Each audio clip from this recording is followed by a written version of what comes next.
اللہ کریم نے قرآن پاک کے اس حصے کے اندر ذکر فرمایا کہ جب اللہ اور اس کا رسول تمہیں بلائے تو فوراً حاضر ہو جاؤ۔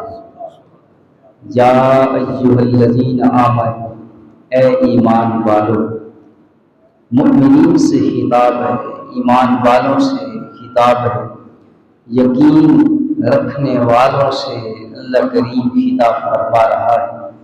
صرف اللہ کریم نے یہ نہیں فرمایا کہ اے ایمان والو جب تمہیں اللہ بلائے فوراً حاضر ہو جاؤ، نہیں، فرمایا اے ایمان والو جب تمہیں اللہ اور اس کا رسول بلائے تو فوراً حاضر ہو جاؤ۔ مؤمنین سے خطاب ہے، صرف مسلمانوں سے خطاب نہیں۔ یا ایھا الذین مسلمون اللہ کریم نے نہیں فرمایا، فرمایا یا ایھا الذین آمنوا استجیبوا للہ وللرسول اذا دعاکم، اے ایمان والو جب اللہ اور اس کا رسول جب تمہیں بلائے، اذا دعاکم جب تمہیں بلائے، استجیبوا فوراً حاضر ہو جاؤ، فوراً حاضر ہو جاؤ۔ سامعین محترم، اب دیکھنا یہ ہے قرآن کی اس آیت کے تحت دیکھنا یہ ہے کہ کس حالت میں جب حضور ہمیں بلائیں تو کس حالت میں، کس کیفیت میں ہم ہوں تو حاضر ہو جائیں، تو کس کیفیت میں ہوں تو حاضر نہ ہو جائیں۔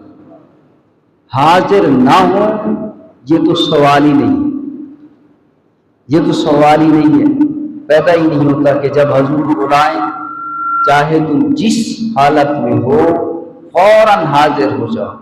حالانکہ اگر تم اللہ کی عبادت میں ہو، حتیٰ کہ تم اگر نماز میں بھی ہو، اذا دعاکم جب تمہیں حضور بلائیں تو پھر نماز کو بھی چھوڑ کر حضور کی خدمت میں حاضر ہو جاؤ۔ مشکوٰۃ شریف کے حاشیے پر ہے، حضرت سعید بن معلہ صحابی رسول ہے، حضرت سعید بن معلہ رضی اللہ تعالیٰ عنہ۔ اس سے پہلے میں عرض کر رہا تھا صرف دو چیزوں پر گفتگو ہوگی۔ پہلی چیز یہ ہے کہ جب حضور بلائیں تو ہم کس وقت حاضر ہوں، اور دوسرا قرآن کی اس آیت کے تحت حضور کی تعظیم اور اطاعت کے بارے میں گفتگو ہوگی کہ آقا کریم صلی اللہ علیہ وسلم کی تعظیم کیا ہے، تعظیم کرنے سے کیا ملے گا، بے ادبی کرنے سے ہمارا نقصان کیا ہے، اور اطاعت رسول اللہ صلی اللہ علیہ وسلم کی اطاعت حقیقتاً یہ اللہ کی اطاعت ہے، حضور کی اطاعت حقیقتاً اللہ کی اطاعت۔ میں نہیں کہتا، قرآن کہتا ہے، یہ ساری گفتگو قرآن و حدیث کے مطابق۔ اب سنیے، حضرت سعید بن معلہ صحابی رسول ہیں، نماز پڑھ رہے ہیں اور حضور نے بلایا، حضرت سعید بن معلہ کو حضور نے بلایا تو حضرت سعید بن معلہ نے حضور کی آواز کو بھی سنا، حضور کی آواز کو بھی سنا، لیکن نماز عبادت سمجھتے ہوئے، اللہ کی بندگی سمجھتے ہوئے نماز مکمل کر کے پھر حضور کی خدمت میں حاضر ہوئے۔ رسول اللہ صلی اللہ علیہ وسلم نے فرمایا کہ تم لیٹ کیوں آئے ہو، دیر سے کیوں آئے ہو، کس چیز نے تمہیں منع کیا؟ حضرت سعید بن معلہ عرض کرتے ہیں حضور میں نماز میں تھا۔ کیا عرض کرتے ہیں؟ حضور میں نماز میں تھا۔ تو حضور نے فرمایا کیا تم نے اللہ کا فرمان نہیں سنا؟ یا ایھا الذین آمنوا استجیبوا للہ وللرسول اذا دعاکم، جب تجھے اللہ کا رسول بلائے تو فوراً حاضر ہو جاؤ۔ کیا تم نے اللہ کا فرمان نہیں سنا؟ یعنی کہنے کا مقصد یہ ہے کہ اگرچہ تم نماز کی حالت میں تھے، جب حضور نے بلایا تو نماز چھوڑ کر حضور کی خدمت میں حاضر ہو جاؤ۔ اس لیے کہ حضور کی اطاعت، یاد رکھیے، حضور کی اطاعت نماز سے بھی اہم ہے، روزے سے بھی اہم ہے، زکوٰۃ سے بھی اہم ہے، حج سے بھی اہم ہے۔ کیوں اہم ہے؟ اس لیے کہ اللہ کریم نے خود ارشاد فرمایا وَمَن يُطِعِ الرَّسُولَ فَقَدْ أَطَاعَ اللَّهَ، جس نے رسول اللہ صلی اللہ علیہ وسلم کی اطاعت کی بس تحقیق اس نے اللہ کی اطاعت کی۔ اگر تم حضور کی تابع داری میں کھڑے ہو، حضور کی اطاعت میں کھڑے ہو، تو ایسے سمجھ لو کہ تم خدا کی اطاعت میں کھڑے ہو۔ فرمایا یا ایھا الذین آمنوا استجیبوا للہ وللرسول اذا دعاکم، اے ایمان والو جب اللہ اور اس کا رسول تمہیں بلائے تو فوراً حاضر ہو جاؤ، فوراً حاضر ہو جاؤ۔ تو سامعین محترم، رسول اللہ صلی اللہ علیہ وسلم کی خدمت میں حاضر ہونا اور حضور کی اطاعت کرنا، حضور کی تعظیم کرنا ہر صاحب اسلام پر، صاحب مسلمان پر، ہر شخص کے لیے صاحب ایمان پر ضروری ہے کہ وہ حضور کی تعظیم بھی کرے اور اس کی توقیر بھی کرے۔ وَتُعَزِّرُوهُ وَتُوَقِّرُوهُ وَتُسَبِّحُوهُ بُكْرَةً وَأَصِيلًا، حضور کی توقیر، حضور کی تعظیم کا ذکر اللہ کریم نے خود فرمایا۔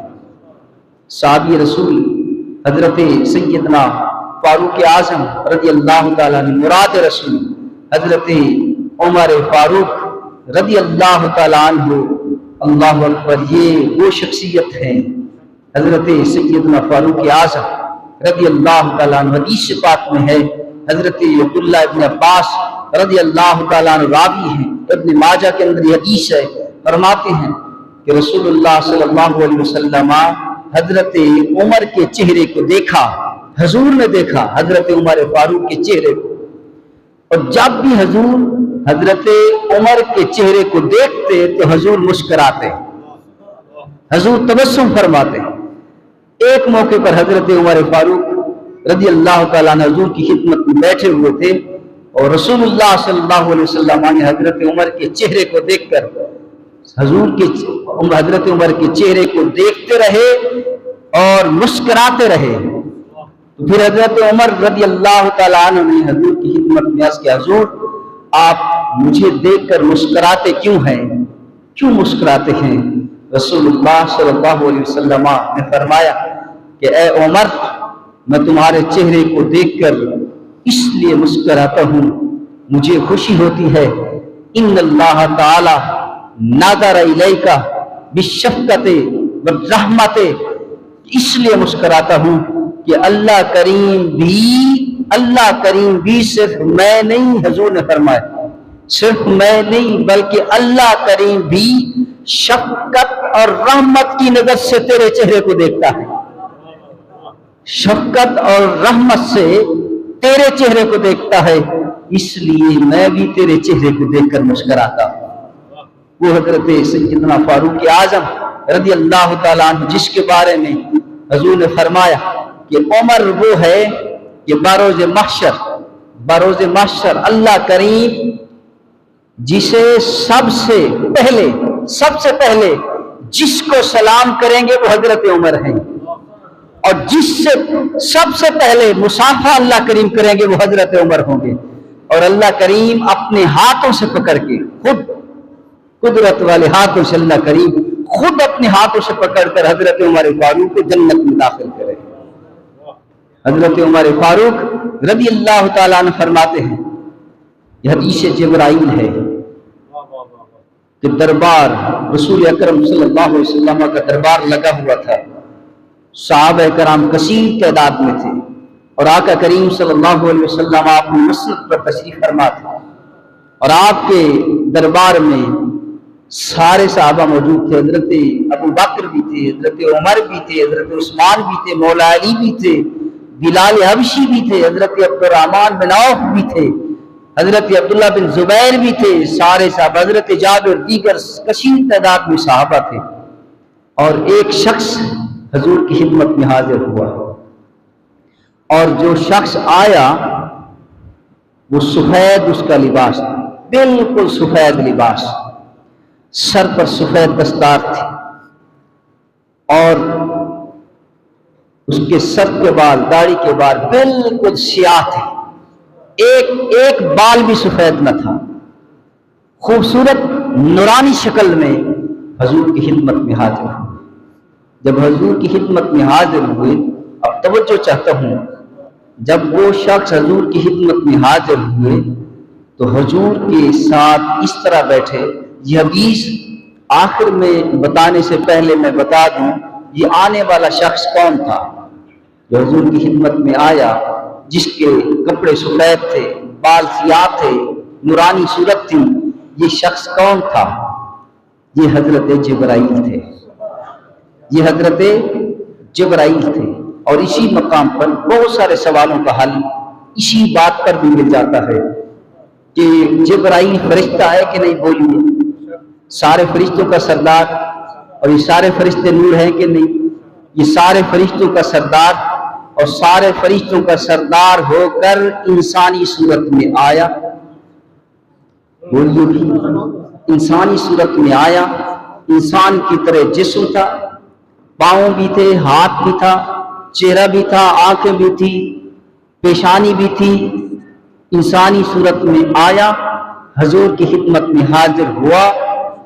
وہ جبرائیل جو سارے فرشتوں کا سردار ہے، نور ہو کر اگر بشری لباس میں آئے تو حضرت جبرائیل کی نورانیت میں فرق نہیں آ سکتا۔ تو میرے کریم آقا صلی اللہ علیہ وسلم بشری لباس میں آئے، آپ کی حقیقت نور ہے۔ حضور بشری لباس میں آئے تو آپ کی نورانیت میں فرق نہیں آ سکتا۔ وہ فرشتہ جبرائیل حضور کی خدمت میں آیا، غور سے طلب کی، غور کیجئے، وہ آیا۔ پہلے جب آیا کرتا تھا تو پھر اس کا انداز اور تھا، اس بار جب آیا تو اس کا انداز اور تھا۔ رسول اللہ صلی اللہ علیہ وسلم جب اس بار آیا تو ہمیں کئی ادب سکھا گیا، کئی ادب سکھا گیا کہ جب تم کسی نبی کی بارگاہ میں یا کسی معبود کی بارگاہ میں حاضر ہو، کسی معزز کی بارگاہ میں حاضر ہو تو پھر ادب کے ساتھ حاضر ہو جائے، ادب کے ساتھ۔ جب جبرائیل حضور کی خدمت میں آیا، حضور بیٹھے ہوئے تھے اور حضور کے گھٹنوں کے ساتھ اس انداز کے ساتھ بیٹھا۔ وہ شخص یعنی جبرائیل جیسے آیا حضور کے ساتھ اس طرح بیٹھا کہ جبرائیل کے گھٹنے حضور کے گھٹنے سے ٹچ کر گئے، حضور کے گھٹنے اور جبرائیل کے گھٹنے آپس میں مل گئے، اس انداز کے ساتھ بیٹھا۔ یارو پھر لگتا ہے ایسے بیٹھا ہوگا جیسے شاگرد استاد کے سامنے بیٹھتا ہے۔ یہ کیفیت، یہ منظر یہی ہمیں سبق دے رہا ہے۔ اس انداز کے ساتھ آ کر بیٹھا، گھٹنے ٹیک کر، اور حضور کے گھٹنوں سے گھٹنے ملا کر بیٹھا۔ تو یہ انداز، حضرت جبرائیل کا یہ انداز ہمیں بتا رہا ہے کہ جب تم نبی کی بارگاہ میں حاضر ہو جاؤ تو پھر ادب اور احترام کے ساتھ حاضر ہو جاؤ، ادب اور احترام کے ساتھ حاضر ہو جاؤ۔ تو سامعین محترم، گھٹنے ٹکا کر ملا کر بیٹھا، پھر سوال کیا۔ اب غور کیجئے، بڑی قیمتی بات ہو رہی ہے۔ یہ حدیث جو میں عرض کر رہا ہوں یہ حضرت امام بخاری نے صحیح بخاری کے اندر بھی لکھا ہے، بڑی مشہور و معروف حدیث ہے، مشہور و معروف حدیث ہے۔ ہمارے نزدیک تو بڑی مشہور و معروف ہے، جو نہیں جانتے پھر ان کے لیے غور سے اس بات کو سنیں۔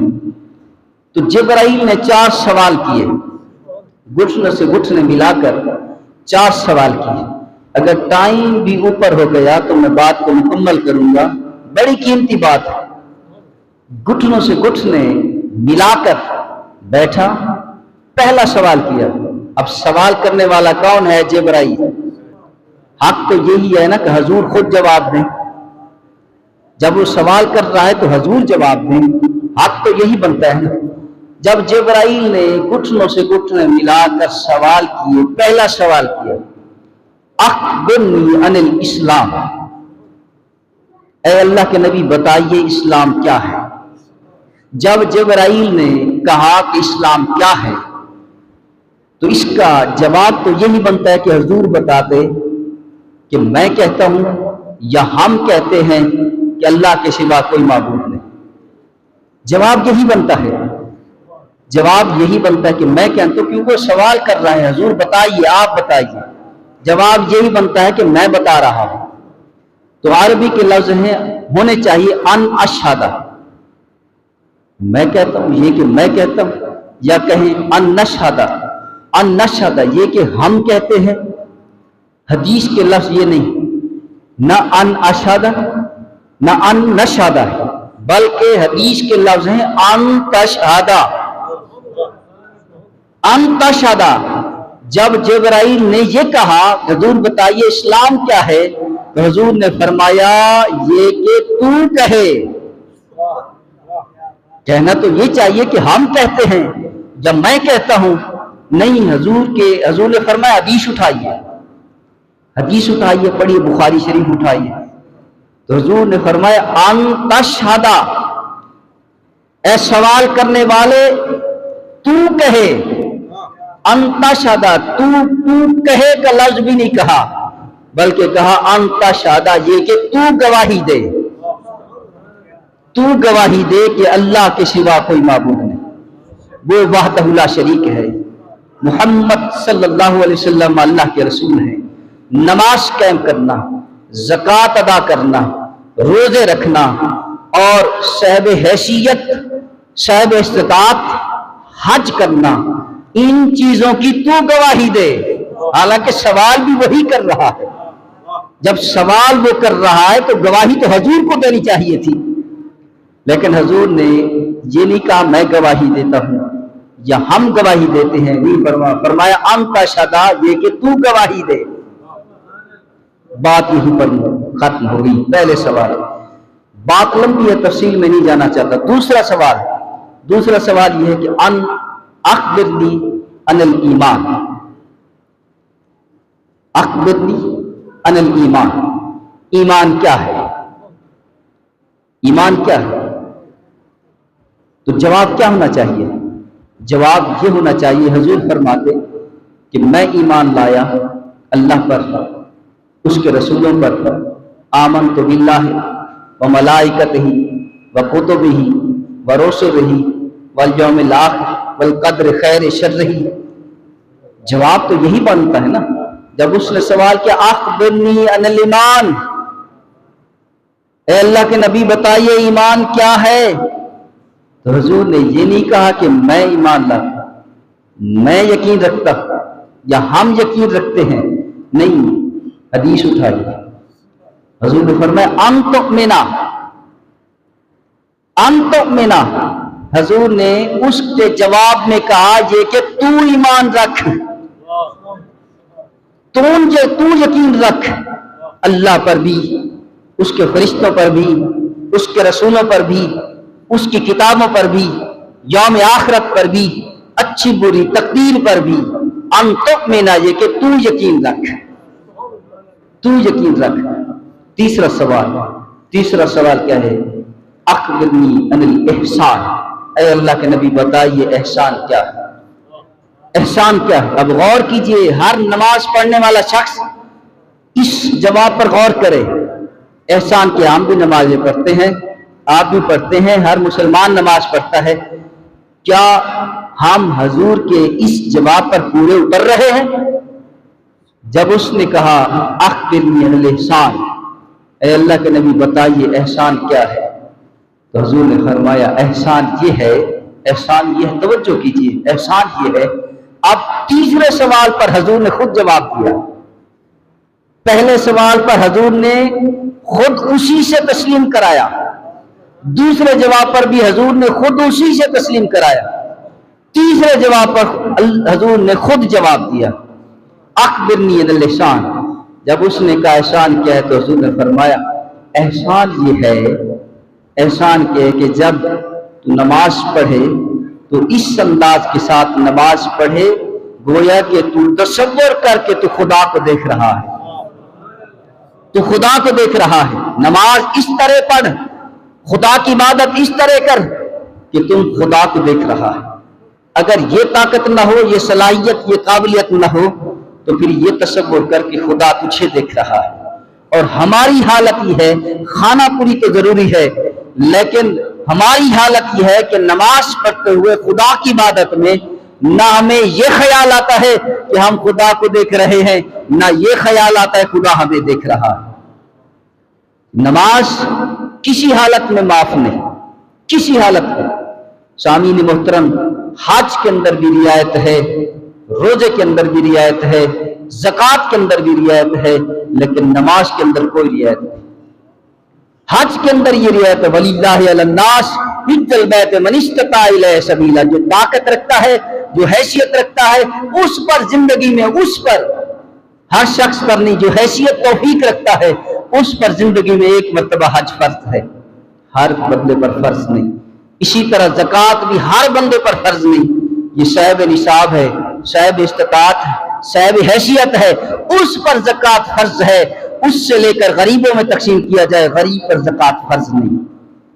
اسی طرح روزہ بھی، اس کے اندر بھی کچھ لچک اور رعایت ہے کہ روزہ ہر حالت میں رکھنا چاہیے، لیکن اگر کوئی بندہ بیمار ہو، تکلیف ہو اور اسے امید ہو کہ وہ بعد میں بھی نہ رکھ سکے گا، اسے چاہیے کہ وہ روزوں کا فدیہ دے، وہ اس کا نعم البدل ہے۔ لیکن نماز یہ ایسا فریضہ ہے، حکم ہے کہ کھڑے ہو کر نماز ادا کرو، اگر کھڑے ہو کر ادا نہیں کر سکتے تو پھر بیٹھ کر پڑھو، بیٹھ کر نہیں پڑھ سکتے پھر لیٹ کر پڑھو، لیٹ کر نہیں پڑھ سکتے تو پھر سر کے اشارے سے پڑھو۔ بلوغت کے بعد چاہے وہ مرد ہے یا عورت ہے، ہر مسلمان مرد عورت پر، امیر ہے، غریب ہے، مذکر ہے، مؤنث ہے، ہر شخص پر نماز فرض ہے، یہ کسی حالت میں معاف نہیں ہے۔ حضرت آخری بات کر رہا ہوں، وقت ہو چکا ہے جانتا ہوں، میں آخری بات کر رہا ہوں نماز کے حوالے سے۔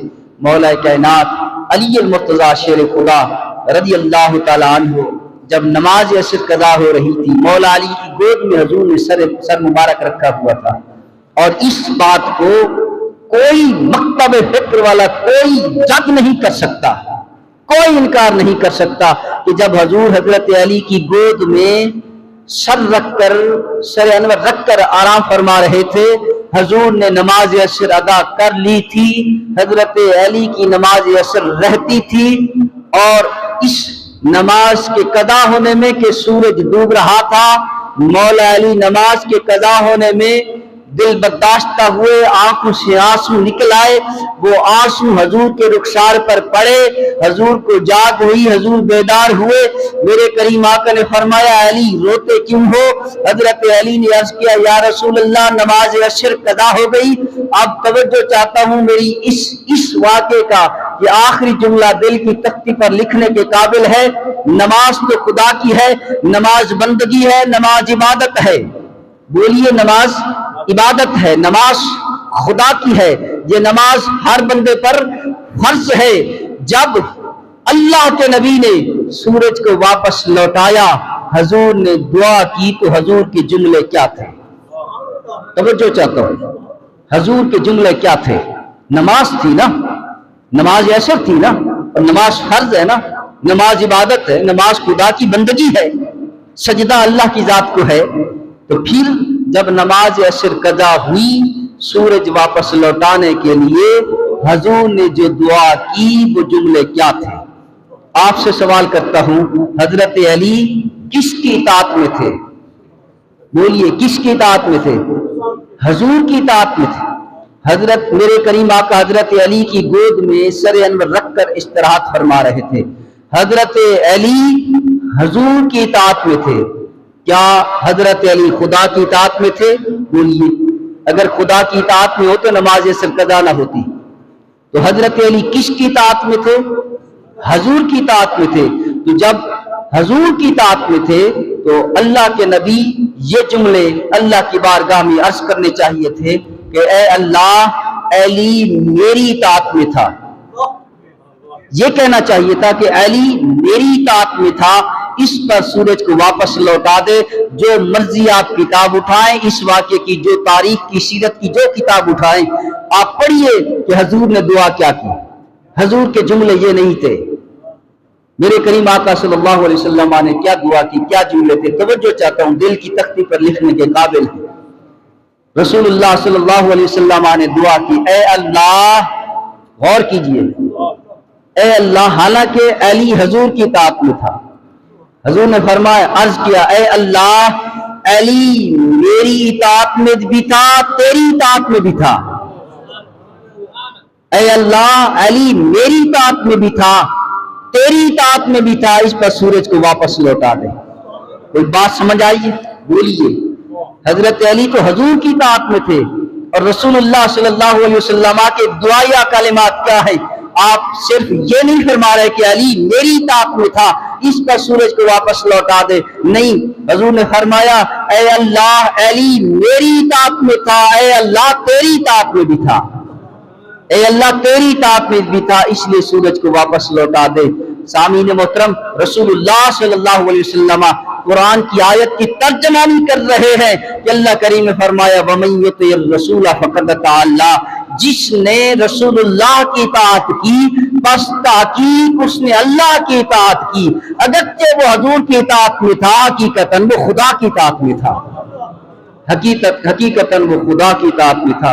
تو سامعین محترم، اللہ نے فرمایا لا ترفعوا اصواتکم فوق صوت النبی، اپنی آواز کو حضور کی آواز سے اونچا نہ کرو، اگر تمہاری آواز حضور کی آواز سے اونچا ہو گئی ان تحبط اعمالکم، تمہاری نمازیں، تمہارے روزے، تمہارے حج عمرہ، تمہاری نیکیاں، تمہارے صدقہ و خیرات سب کچھ ضبط ہو جائے گا، کچھ بھی تمہارے نامہ اعمال میں باقی نہ رہے گا۔